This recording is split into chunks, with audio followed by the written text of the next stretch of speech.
ओम पितृ देवता नमः। दोस्तों, चाहे मर जाना लेकिन सर्वपितृ अमावस्या के दिन और सूर्य ग्रहण के दिन भूल कर भी इन 3 चीज़ों का दान मत करना, वरना तुम्हारा पूरा परिवार बर्बाद हो जाएगा। जी हाँ दोस्तों, आपने सही सुना। 21 सितंबर को साल का सबसे बड़ा सूर्य ग्रहण लग रहा है और वही उसी दिन साल की सबसे बड़ी अमावस्या सर्वपितृ अमावस्या भी है। दोस्तों, सर्वपितृ अमावस्या और सूर्य ग्रहण इस बार 75 सालों के बाद एक विशेष सहयोग बना है। ना जाने कितने सालों के बाद ऐसा मौका आया है, तो इस मौके को एक हाथ से मत जाने देना।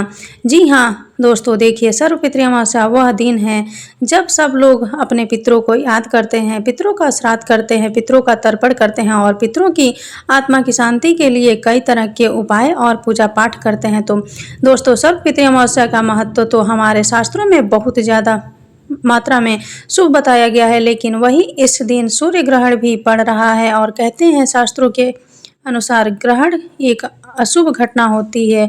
अब दोस्तों, आज इस वीडियो में जो बात मैं आपको बताने आई हूँ वह बात कोई साधारण नहीं होगी। अगर आपको अपनी ज़िंदगी प्यारी है और अगर आप अपने पितरों को प्रसन्न करना चाहते हैं तो इस वीडियो को अंत तक ध्यान से ज़रूर देखना, क्योंकि मित्रों, आज मैं कुछ विशेष जानकारी आप लोगों के लिए लेकर आई हूँ जिसे जानना आपके लिए बहुत ज़रूरी होगा। देखिए, हमारे हिंदू सनातन धर्म में क्या कहा गया है कि अमावस्या और ग्रहण के दिन जो व्यक्ति दान पुण्य करता है, गरीबों की सेवा करता है, उसके जीवन में कभी धन की कमी नहीं होती। उसका जीवन हमेशा खुशियों से भरा रहता है, उसके जीवन में तनिक भी कष्ट नहीं आता है। दोस्तों देखिए, गरुड़ पुराण के अनुसार कुछ ऐसा दान की मनाही कही गई है जो हमें भूल कर भी सर्वपितृ अमावस्या के दिन और सूर्य ग्रहण के दिन नहीं करने चाहिए। और इस विशेष सहयोग को लेकर गरुड़ पुराण के अंदर कुछ विशेष नियम भी बताए गए हैं, कुछ विशेष सावधानियां भी बताई गई है जो हर इंसान को जानना बहुत ज़रूरी है। दोस्तों, आज मैं आपका ज़्यादा समय नहीं लूँगी। मैं समझती हूँ कि आप सब लोगों का वक्त बहुत कीमती है, तो सबसे पहले आप सभी इस वीडियो को लाइक कर दीजिए और कमेंट बॉक्स में ओम पितृ देवता नमः अवश्य लिख दीजिएगा। जी हाँ दोस्तों, सर्वपितृ अमावस्या वर्ष का वह दिन है जब प्रत्येक व्यक्ति दान पुण्य करता है और सिर्फ अमावस्या ही नहीं बल्कि ग्रहण के अंतर्गत भी दान पुण्य करने का विशेष महत्व बताया गया है। जी हाँ दोस्तों, कहते हैं कि सर्वपितृ अमावस्या पितृ पक्ष का अंतिम दिन होता है। इस दिन हमारे पितृ देव धरती से वापस अपने लोक की तरफ विराजमान होते हैं। ऐसा अवसर माना जाता है कि जब जिन पूर्वजों का विधि पूर्वक स्वार्थ न हो पाया हो तो उन्हें भी स्मरण करके उनका श्राद्ध किया जा सकता है, उन्हें श्रद्धा अर्पित की जा सकती है। आप कल्पना कीजिए कि इस दिन पर सूर्य ग्रहण भी लगने वाला है, यानी वह घटना जब सूर्य जो जीवन का आधार है दक्षिण रूप से अंधकार से ढक जाता है, तो यह केवल खगोलीय घटना ही नहीं बल्कि मानवीय आत्मता और जीवन के लिए गहरा संदेश भी है। और यह संगम अत्यंत दुर्लभ युग है, इसे जीवन बदल देने वाला अवसर भी माना जा सकता है। यदि आपके जीवन में बहुत ज़्यादा तकलीफ आ रही है, बहुत ज़्यादा दुख आ रहा है, परिवार में हर वक्त कलह रहते हैं, तो भी दोस्तों देखिए, इस अवसर का फ़ायदा उठाकर आप अपने जीवन के तमाम दुखों को दूर कर सकते हैं। जी हाँ, देखिए, दान पुण्य का महत्व बहुत ज़्यादा बताया गया है और कहते हैं कि सूर्य ग्रहण और सर्वपितृ अमावस्या के दिन किया गया दान सीधे हमारे पितरों को अर्पित होता है। जी हाँ, देखिए, इस दिन दान करने का सीधा असर हमारे पितरों पर पड़ता है। जब हम किसी गरीब, भूखे, असहाय व्यक्ति को भोजन कराते हैं तो दोस्तों यह भोजन सीधा हमारे पितरों तक पहुंचता है। और अगर जब हमारे पितृ प्रसन्न नहीं होंगे, उनके भीतर खाना पहुंचेगा, हमारे द्वारा लगाया गया भोग पहुंचेगा, तो पितृ हमारे वंश की रक्षा करेंगे और हमारे वंश को फलने और फूलने का आशीर्वाद भी देंगे। जी हाँ दोस्तों, मान्यता है कि अगर पितृ प्रसन्न होते हैं तो परिवार में कभी अन्न और धन की कमी नहीं रहती। आज के समय में आपने कई घर ऐसे देखे होंगे जिन घरों में एक वक्त की रोटी भी ठीक से नसीब नहीं होती। आए दिन परिवार के लोगों में कलह होता है, लड़ाई झगड़े होते हैं। तो दोस्तों, आज मैं आप सभी परेशानियों का समाधान लेकर आ गई हूँ। यदि आपने आज इस वीडियो को देख लिया है तो मैं गारंटी देती हूँ कि आपके जीवन में कभी किसी चीज़ की कमी नहीं होगी, किसी चीज़ का दुख नहीं होगा। तो देखिए, मैं आपको बताती हूँ कि कौन सी चीज़ों का दान हमें सर्वपितृ अमावस्या और सूर्य ग्रहण के दिन नहीं करना है, क्योंकि दोस्तों देखिए, कई बार लोग जाने अनजाने में कुछ ऐसा दान कर बैठते हैं, जब उस दान का हमें शुभ फल मिलने की जगह अशुभ फल मिलने लग जाता है। पितृ प्रसन्न होने की जगह रुष्ट हो जाते हैं। अब देखिए, गलतियां इंसान से ही होती है और कई बार जाने अनजाने में उन गलतियों को सुधारने का मौका भी हमें मिलता है। तो इस बार आप ध्यान रखिएगा कि यहाँ मैं कुछ ऐसी चीज़ों के बारे में आपको बताने वाली हूँ, जिन चीज़ों का दान हमें भूल से भी, गलती से भी नहीं करना है। ध्यान से सुनिएगा दोस्तों। देखिए दोस्तों, अब अमावस्या हो, चाहे सूर्य ग्रहण हो, या चाहे कौन सा भी दिन हो, लेकिन हमारे शास्त्र में अमावस्या के दिन तिल दान करने का विशेष महत्व बताया गया है। जी हाँ दोस्तों, कई सारे लोग अमावस्या के दिन तिल का दान करते हैं, लेकिन क्या आपको पता है कि इस बार आपका यह एक छोटा सा दान आपके जीवन से आपकी खुशियाँ भी छीन सकता है। दोस्तों आइए मैं आपको बताती हूँ कि हमारे शास्त्रों में बताया गया है कि सामान्य अमावस्या पर काले तिल का दान पुण्य करना माना गया है। काले तिल का दान करने से जीवन में किसी चीज़ की कमी नहीं होती, धन्य धान्य से हमारा घर भरा रहता है। लेकिन देखिए, सर्वपितृ अमावस्या और सूर्य ग्रहण पर यह दान तभी करना चाहिए जब कोई पंडित या शास्त्र इसकी अनुमति दे, क्योंकि देखिए, बिना विधि विधान के काला तिल दान देना पितृदोष को बढ़ा सकता है, हमारे पितरों को प्रसन्न करने की जगह रुष्ट कर सकता है। दोस्तों देखिए, यह दिन केवल तेल जल अर्पण का नहीं बल्कि श्राद्ध और तर्पण का भी है। तो गलत तरीके से तेल दान करने से पितरों की आत्मा असंतुष्ट हो सकती है, और जब पितरों की आत्मा को कष्ट पहुंचेगा, पितरों की आत्मा को तकलीफ होगी, तो स्वाभाविक सी बात है कि वंश का कभी कल्याण नहीं हो सकता। अगर पितृ प्रसन्न नहीं होंगे तो पूरा वंश डूब जाएगा, पूरा परिवार सड़क पर आ जाएगा, पूरा परिवार बैठकर रोने लगेगा। क्योंकि दोस्तों देखिए, अगर आप तेल का दान कर रहे हैं तो किसी पंडित से या किसी विशेष ज्योतिष से पूछकर ही आपको तिल का दान करना है। उसके बाद दोस्तों देखिए, अब कई सारी महिलाएं सूर्य ग्रहण और अमावस्या के दिन सुहाग की चीज़ों का भी दान करती हैं, अपने पति की लंबी आयु के लिए, अपने पति की धन वृद्धि के लिए, पति के स्वास्थ्य के लिए। कई सारी महिलाएं अमावस्या और सूर्य ग्रहण के दिन सुहाग का चीज़ों का दान करती हैं। अब दोस्तों देखिए, सर्वपितृ अमावस्या का दिन और सूर्य ग्रहण का दिन वह होता है जब हम पितरों को याद करके आंसू के साथ उनका स्मरण करते हैं। उस दिन अगर कोई सुहाग की वस्तुएं बांटे तो यह ऐसा है जिसे शोक के दिन किसी उत्सव का तोहफा दिया जाए। जी हाँ दोस्तों को, क्योंकि देखिए, सर्वपितृ अमावस्या का विशेष महत्व क्या है कि हम अपने पितरों को याद करते हैं, उनको तर्पण करते हैं, उनके लिए आंखों से आंसू भी छलकाते हैं। तो देखिए, सुहाग का दान यह हमारे पितरों के भाव का अनादर होगा। पितरों को चाहिए श्रद्धा, सात्विकता, शांति, न कि श्रृंगार और उत्सव। इसीलिए गरुड़ पुराण के अंतर्गत यह कहा गया है कि इस दिन सुहाग की वस्तुएं कभी भी दान नहीं करनी चाहिए। ये वस्तुएं उस दिन दान की जाए जब सौभाग्य और उत्सव का पर्व हो, न कि अमावस्या और श्राद्ध का दिन हो।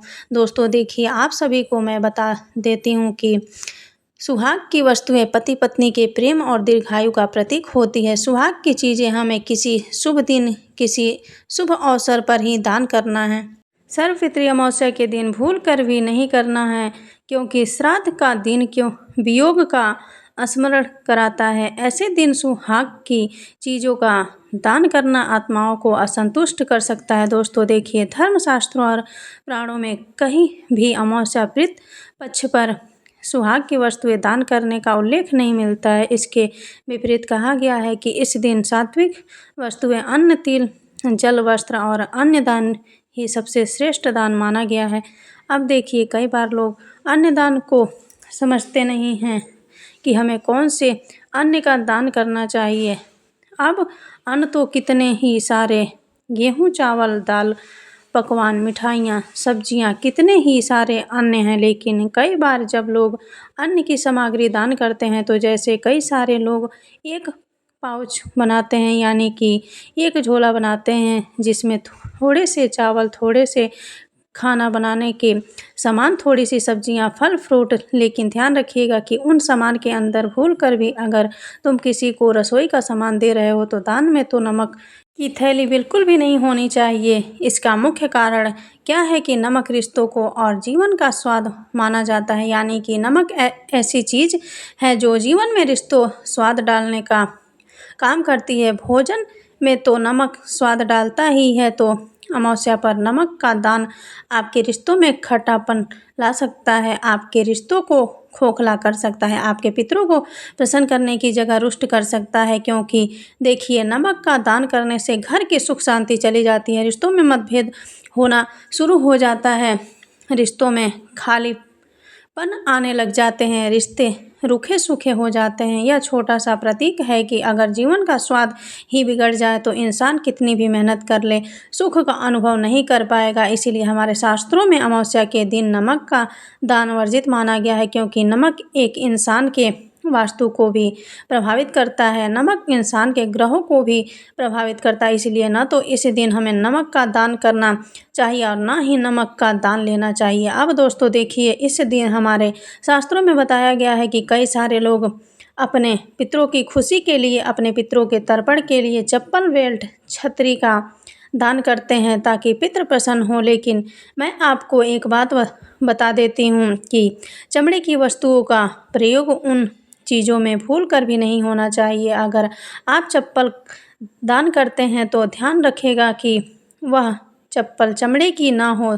छाता दान कर रहे हैं, ध्यान रखिएगा कि उस छाते का कवर या उस छाते में छोटा सा भी चीज़ चमड़े से ना बना हुआ हो, क्योंकि देखिए, चमड़ा तामसिक वस्तु माना जाता है और यह हिंसा और मृत शरीर से जुड़ा हुआ होता है। और कहते हैं कि अमावस्या तो बहुत पवित्र होती है। अमावस्या जो पवित्र आत्माओं को समर्पित होती है, जैसे कि हमारे पितृ, हमारे पूर्वज जो इस दुनिया में नहीं हैं, वह चाहे कहीं भी हो, किसी भी लोक में हो, लेकिन वो हमारे अपने हैं। अगर वे पवित्र हैं तो पवित्र ही। तो देखिए, इस दिन चमड़े की वस्तुएं दान देना अपवित्र माना जाता है। आप गलती से भी जाने अनजाने में यह चीज़ दान मत कर दीजिएगा। यह मैं आपके भले के लिए बता रही हूँ, क्योंकि दोस्तों देखिए, जिस दिन हम पितरों को शांत करने के लिए तर्पण और पिंडदान कर रहे हैं, उसी दिन यदि मित्र पशु से बनी वस्तुएं दान करें तो उनके लिए अशांति का कारण बन सकती है। यह सोचने वाली बात है, यह नहीं है कि क्योंकि तुम अगर चमड़े की चीज़ किसी को दान कर रहे हो तो स्वाभाविक सी बात है कि वह चमड़ा किसी पशु, किसी जीव के प्रयोग से ही बना है, उसका शरीर मृत हो जाता है। तब कुछ लोग उन चीज़ों का प्रयोग करके यह उपयोग की चीज़ें बताते हैं, तो उस दिन जूठे बेल्ट, चप्पल आदि हमें दान नहीं करने चाहिए, चाहे कुछ भी हो जाए। और देखिए, कई सारे लोगों की ये आदत होती है कि लोग क्या करते हैं कि अमावस्या के दिन शराब और मांसाहारी का सेवन करते हैं। देखिए, मित्र को रुष्ट करने का अर्थ है उन्हें सात्विक भोजन प्रदान कराना, उन्हें सात्विक व्यंजनों का भोग लगाना। शराब और मानसिक और राजसिक ऊर्जा का प्रतीक है, तो यह न केवल अपने पितृ को अप्रसन्न करता है बल्कि घर परिवार पर नकारात्मक ऊर्जा भी फैलाता है। कई सारे लोग ऐसे होते हैं जो अपने दैनिक जीवन में रोजाना ऐसी चीज़ों का प्रयोग करते हैं, ऐसी चीज़ें खाते पीते हैं, लेकिन अमावस्या के दिन आप थोड़ा सा सावधान रहना। तो दोस्तों देखिए, अमावस्या के दिन आप थोड़ा सा खुद इन चीज़ों से दूर रखने की कोशिश करना। कई सारे लोग ऐसे भी होते हैं कि वह इन सब चीज़ों का भी दान करते हैं। अब जैसे क्या होता है कि मान लीजिए कि किसी के पितृ या किसी के पूर्वज इन चीज़ों का सेवन करते थे, तो लोग क्या सोचते हैं कि मैं भी अगर इन चीज़ों का दान करूंगा तो यह चीज़ हमारे पितरों और हमारे पूर्वजों तक पहुंच जाएगी। दोस्तों देखिए, कई लोगों के पितृ, कई लोगों के पूर्वज ऐसे थे जो इन चीज़ों का भी सेवन करते थे। तो देखिए, यह गलत है। यदि कोई सोचता है कि दान करने का मतलब कुछ भी बांटना है तो यह भूल है, और दान करने का मतलब यह है कि जो चीज़ हमारे पितरों को पसंद थी वही चीज़ दान करें। तो ऐसी चीज़ों का दान नहीं करना है। हर वस्तु का अपना संस्कार होता है और शराब मांस का संस्कार कभी भी आत्मा को शांति नहीं दे सकता, बल्कि यह आत्मा की शांति को और रुष्ट पहुंचा सकता है, आत्मा को और तकलीफ दे सकता है और पितरों को प्रसन्न करने की जगह दृष्टि भी कर सकता है। देखिए, कई सारे लोगों की आदत होती है कि घर में जो कबाड़ वस्तुएं पड़ी रहती हैं, बेकार की वस्तुएं पड़ी रहती हैं, खुद के प्रयोग में नहीं आती है, तो लोग उन चीज़ों का भी दान कर देते हैं। लेकिन किस हद तक यह सही है और किस हद तक गलत, यह चीज़ हमें आज से पहले किसी ने नहीं बताई, तो मैं उस चीज़ के बारे में भी आपको बताती हूँ कि देखिए, पितरों के किए गया हर कर्म शुद्ध और पवित्र होना चाहिए। सबसे पहली और मुख्य बात है, कोई भी टूटी हुई थाली, फटा हुआ कपड़ा या खराब सामान दान करने से पितर आहत हो जाते हैं। क्या है, तुम पितरों के नाम पर दान देकर एहसान कर रहे हो, तुम पितरों के ऊपर किसी प्रकार का बोझ चढ़ा रहे हो, मित्रों उनका बोझ उतार नहीं रहे हो, क्योंकि ऐसी चीज़ें दान करने से पितरों के ऊपर बोझ बढ़ता है और इससे परिवार में बार बार रुकावटें आती हैं, आर्थिक नुकसान और अपमान जैसी स्थिति आ सकती हैं। तो दान हमेशा दिल से होना चाहिए। जो वस्तुएं हमें खुद उपयोग करने योग्य नहीं लगती, उसे दान करना पुण्य नहीं बल्कि अपमान माना जाता है। जी हाँ दोस्तों, अगर कोई अपने पितरों को प्रसन्न करने के बजाय गलती से ऐसे दान कर दे जिनसे आत्मा को पीड़ा पहुंचे, तो उस दान का उल्टा असर पूरे परिवार पर भी आ सकता है। यह बात सोचने वाली है। जैसे बार बार बीमारियां, नौकरियां, व्यापार में रुकावट, घर में अशांति का भाव और संतान सुख में बाधा, यह सब केवल इसीलिए क्योंकि हमने बिना समझे दान कर दिया। दान का असली अर्थ है मन से श्रद्धा और वस्तु से सम्मान। इसीलिए गलत वस्तु दान करके हम अपने पितरों का सम्मान नहीं बल्कि अपमान कर बैठते हैं। देखिए, दान हमेशा सात्विक होना चाहिए। दान ऐसा हो जो आत्मा को शांति दे, न कि आत्मा को कष्ट पहुंचाए, असहमति दे। अमावस्या पर किया गया हर कर्म पितरों तक सीधे पहुंचता है। इसीलिए कभी भी लोहे, चमड़े, शराब, मांस, टूटी वस्तुएं, नमक या काले कपड़े दान ना करें। ध्यान रखना मित्रों, जीवन में कि दान वह बीज है जो भविष्य की सफलता बनकर लौटता है, और अगर बीज ही खराब होगा तो फसल कैसे अच्छी होगी। इसीलिए यही वस्तु का दान ही जीवन का दुख दूर करने वाला उपाय है। अब दोस्तों देखिए, इस वीडियो में मैंने आपको जो जानकारी दी है, वह जानकारी अगर आपको पसंद आया हो तो आप सभी हमारे इस वीडियो को लाइक कर दीजिएगा और कमेंट बॉक्स में अपने पितरों का नाम आप अवश्य लिखिएगा, ताकि हम उनके लिए शांति की प्रार्थना कर सकें।